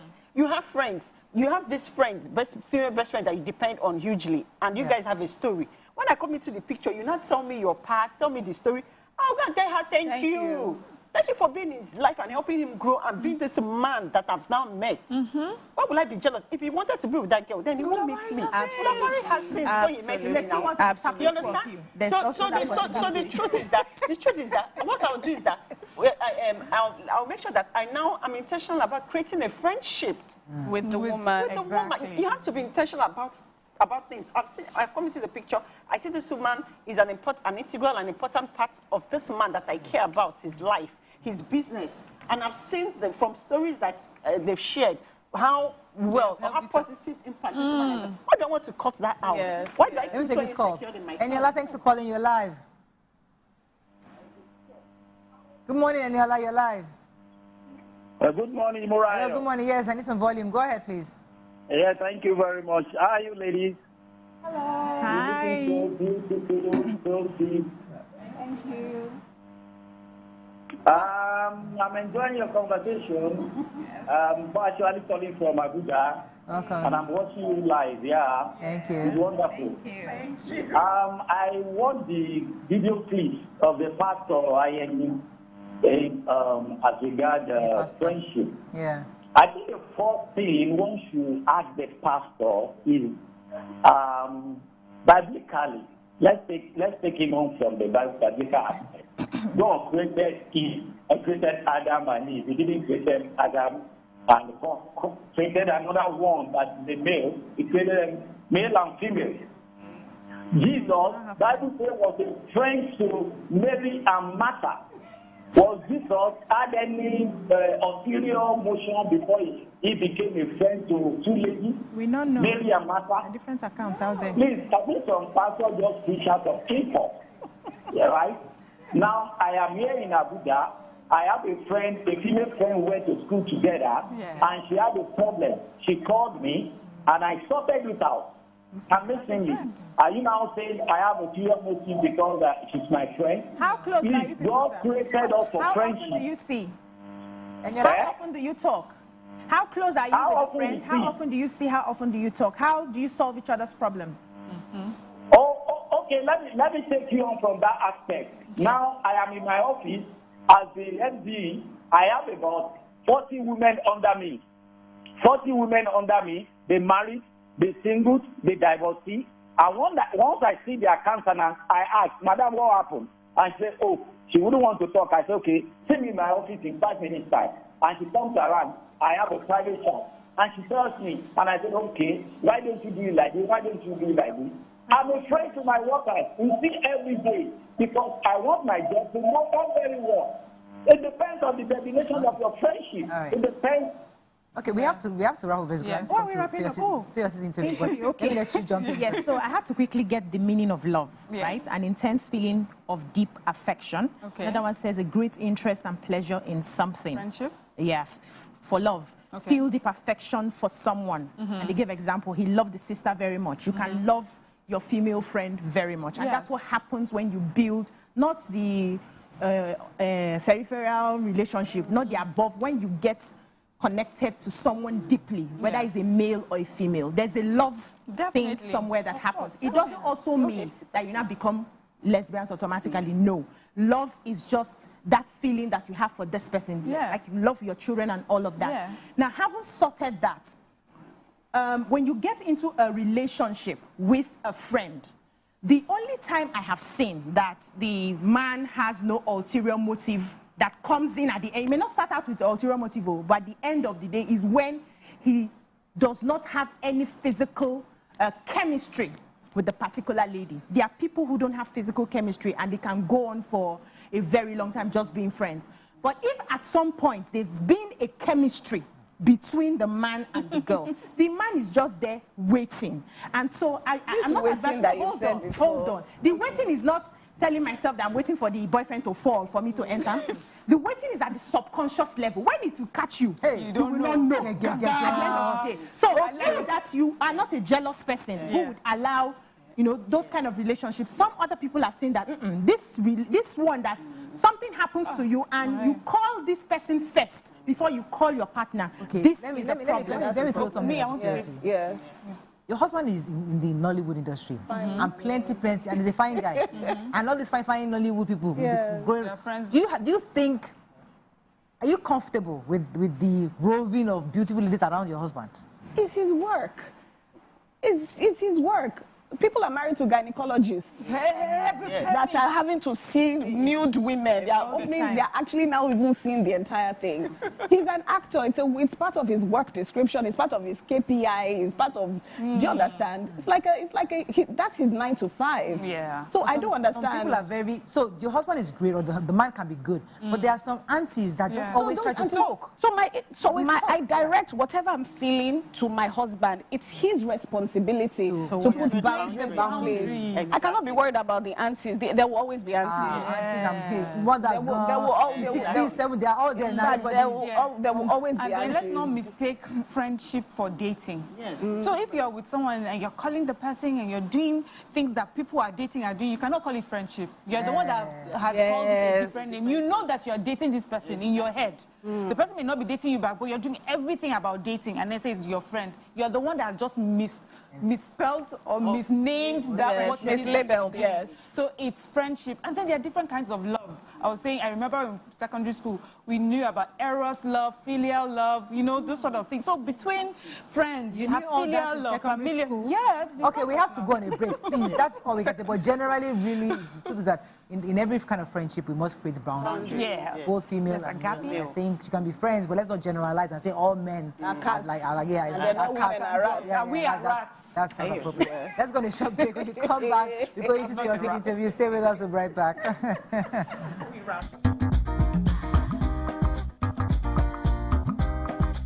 Stay tuned. Your View will be right back. Welcome to Pure Entertainment. What would you like to order from our menu today? We have the regulars. result. Let me go and look for my jam result. So my 20 was 320. I suppose don't be one medical. At this point, I contest my jam result. I want to close the show. I can go. I can. That's all we can take. I choose to close the show. Ladies and gentlemen, number 1, Unavailable by Davido featuring Musa Keys. We also have today's chef special.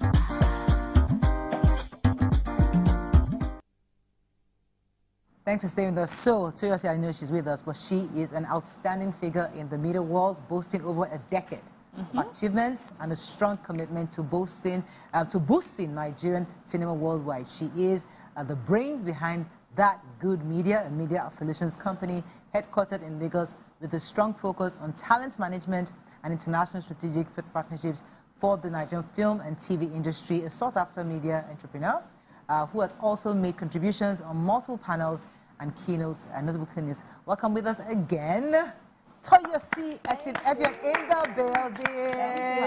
building. So we love the work you do. We love the amazing effort you put in the industry. In your view, let's just talk about the media, the landscape right now. What are your thoughts? Do you think we're really having that international access? Because I know that you did some work with Hollywood, bringing them to the MVCA and stuff like that. So how did that come about? Tell us about that. So that was very interesting because I had nurtured this relationship, so I had a friendship, all of that. But you keep these relationships and you don't know where they will end up, and what they would lead to. But I remember in 2022, the AMVCAs, were considering having like a Hollywood presence at their event. And I was like, oh, I have this person, I know this person who is in that space. She's in Hollywood. Her sister is famous in Hollywood as well, and she has the relationships. And would you be interested in bringing her? And they were like, of course. Like, yes, that's what we want. Because they started to see that they do have a large diaspora following. They have people in the diaspora who are watching, but they also know that people in the diaspora lean towards Hollywood as well. So it was just merging both together and bringing that time and chance. Yes, exactly, time and chance, and just making that connection happen. And so Tasha Smith, I'm sure you probably know her. Yes. Tyler Perry's. Yes.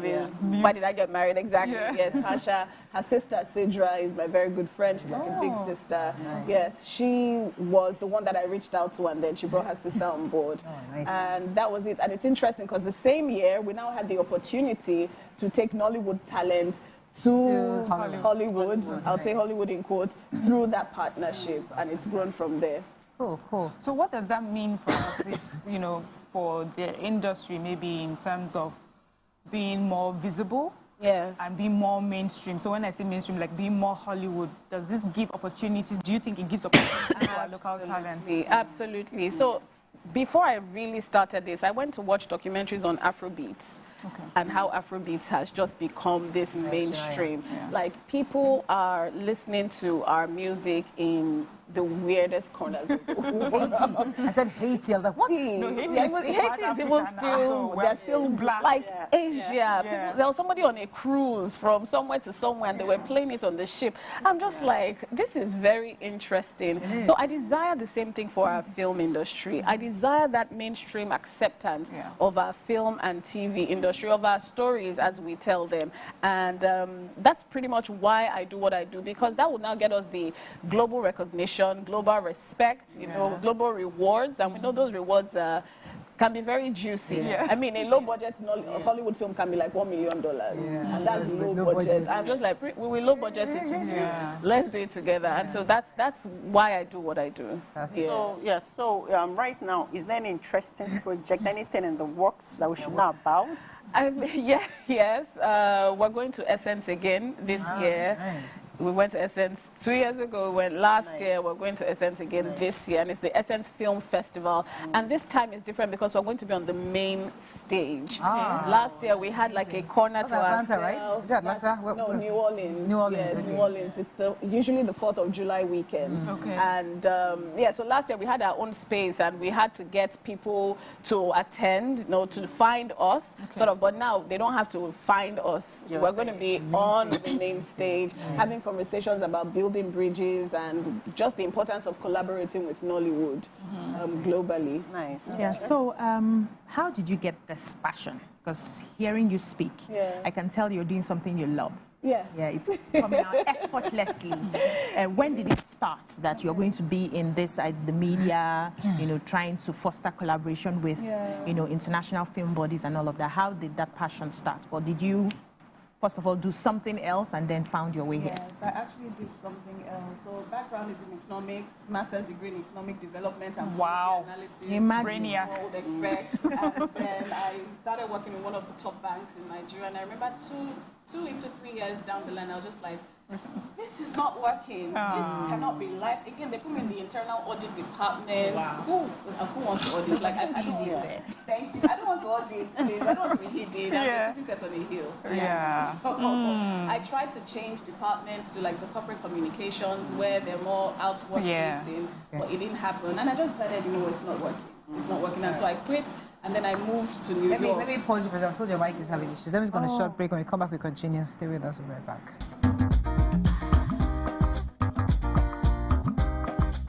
Stay tuned. Your View will be right back. So, have you ever wondered what happens behind the curtains of a man's mind? Or perhaps you're one of those who wonder what men talk about when they gather. Well, here goes. Imagine what it takes to put together the perfect cocktail. Or maybe mocktail. We need a bit of sports, a sprinkling of current affairs, some very deep topical issues, and last but not the least, a healthy dose of grumbling of those we love to hate. And yes, you guessed it,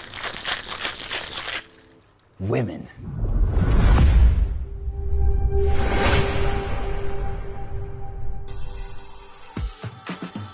So, if you catch the drift, then you're onto something. We will provide you with the right insights into most of your curiosities, right here within this beautiful cocktail we call the Black Table.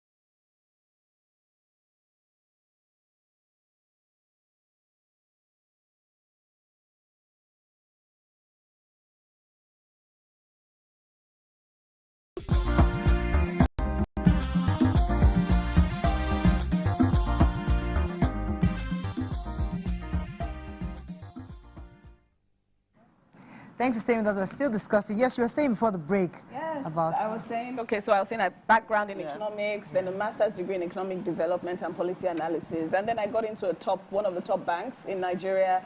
I was in internal audit. I was bored out of my mind. It was not working for me. I was not living my best life.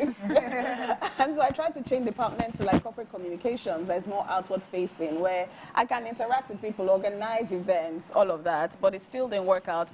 And so I just quit. I quit my job, and it's changing now anyway. I'm becoming more practical. I'm very booky. Like I like to study. Yes, I want to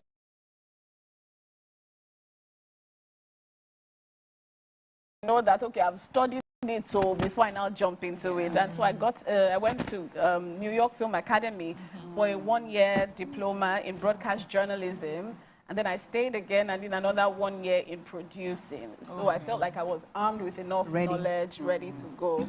And then my first job was with Sahara Reporters. Nice. They had a TV, they had an entertainment department, and so I worked there. And that was where I now realized, you know what, I'm in America, and there are Americans who want to know what's up with Nigerians. And so I covered things like the Independence Day parades, because there are Independence Day parades in America. And then the Bring Back Our Girls, there was a rally for it, the Chibok girls. And so I covered that as well. And I just saw the, what's it called now, the interest of non-Nigerians, in fact, non-Africans in our stories. And so I started to say, okay, we can actually bridge this gap, you know. Let's learn more about them. Let them also learn about us. Let's work together. Let's collaborate. Let's leverage on each other's expertise. And that's pretty how it started. And then the Essence opportunity came, and we've had 3 consecutive years of just partnerships with Essence Film Festival. So like I said again, and I'm going to say it again, we are going to the Essence Film Festival this year. We haven't announced our lineup yet, but last year we had RMD. If you see people swooning over RMD, he's our mega star. Do you know, that's like our Denzel. My chest was up. I was just so happy. I was like, yes. So we had RMD last year. We had Stella Damascus as well. She also got massive, great reception. And then others, of course, my husband, Deyemi Okolawo, and a few other people. And then 2 years ago, it was similar. We had Kunle Remi 2 years ago. Sorry, I can't let you leave this place without telling us about your husband. We had the other I want to say, but hey, this life. Is he kind? Is he soft? Is he romantic? We want to know how the Denzel in your house. How you guys in Denzel in his house? Just give us that juice. Similar question yesterday. My husband is a kind man. We love them kind. We love them. We love them kind. He's genuine. He's one of those people I had to tell, like, listen, I have to kind of teach about boundaries. Because my husband is the kind of person that wants to help a damsel in distress. And somehow, damsels were constantly always of course. And then this one is not damsel. This one is strategic damsel.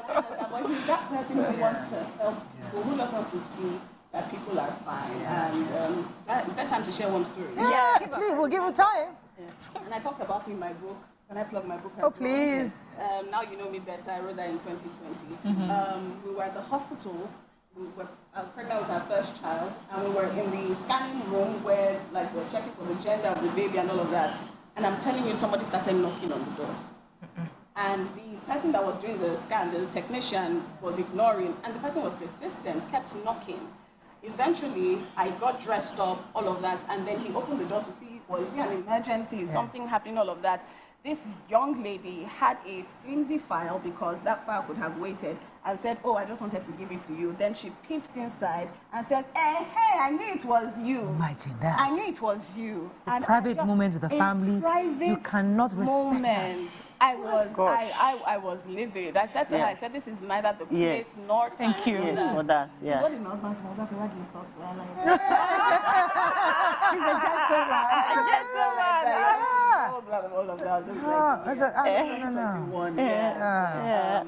people don't know boundaries in our country. Yes. Boundaries. Yeah. But I think it's better now. I think people are more respectful now. When I'm around, they're more respectful. Before, sometimes I feel invisible. Like, wow. I even complained about it. One red carpet. The person was interviewing him. I was standing right there beside him. Zero acknowledgement. Can you imagine? Zero. Jesus. I said something. I said something. So rude. Like, you're wondering what's going on. I was like, that is so. But I'm standing here, you know. But now I feel like I'm gone past that phase. It was a phase for me. If you like, so you know, when we think of your, sorry, ladies, I'm just jumping. When we think of your husband and you, we're thinking, does he sing to you? Does he feed you? Does he face you? Because he's not a fine girl. Fine men. You think fine men do all of these fine things? Of course. Is that how they do it? Or is he a real guy? Like just a guy that walks around in his boxers and just, you know, puts his leg on the chair, you know? We think they're also Denzel for morning to night. For us. No, I will never do so. I will never do But is he a romantic? He's a romantic. Sometimes he sends me voice notes just because. Of course, when he's away, he tries to do more romantic things. Speak his nose, you know how men, men now don't do a lot of things. Gentlemen. Gentlemen sent me a bouquet of flowers at my event, and he couldn't make it. Sent me a box of like breakfasty stuff. Can I ask you how the love started? We didn't even ask that question. Yes. That's the one I'm interested in. How did this start? How did know. I don't know. Yes, I want that one. It was in the DM. Was it social media? It was in the DM. Are you kidding your me? DM. I went to his DM.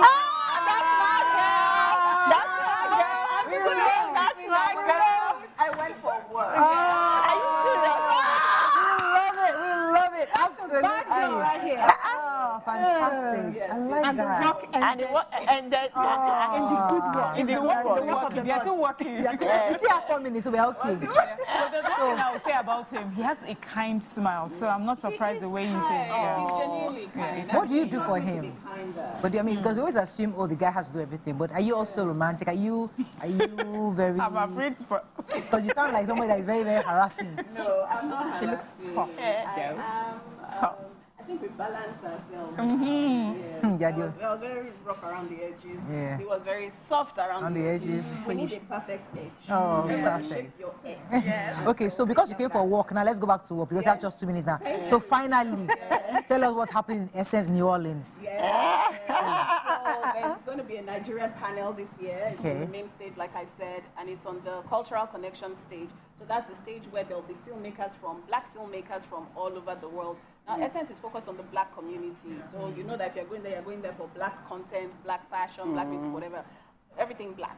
Okay, so I like that because you're not struggling. You know, America has this whole race thing going on. It does not affect Essence. You go there and you feel like you're among family. And so there are going to be black filmmakers from all over the world, from the Caribbean, South America, UK, all of that. And our panel is focused on building bridges, collaborating with Nollywood for global success. Fantastic. Well done. That's good. That's a good one. Yes, and we're also doing something with the Office of the Mayor of New Orleans. Last year, they hosted Nollywood. Like, they know us and they actually really like us. They appreciate us. Unfortunately, we have to wrap up, but thank you so much, Toyosi. We wish you the best. Thank you. Thank you. The activities, we'll see. Why is my sticker? Ladies of we are in Bandia economy. Bandia economy, we cannot be just please, you know. All right, hope you enjoy the show as we have. Have a great day. We'll see you tomorrow. Bye for now.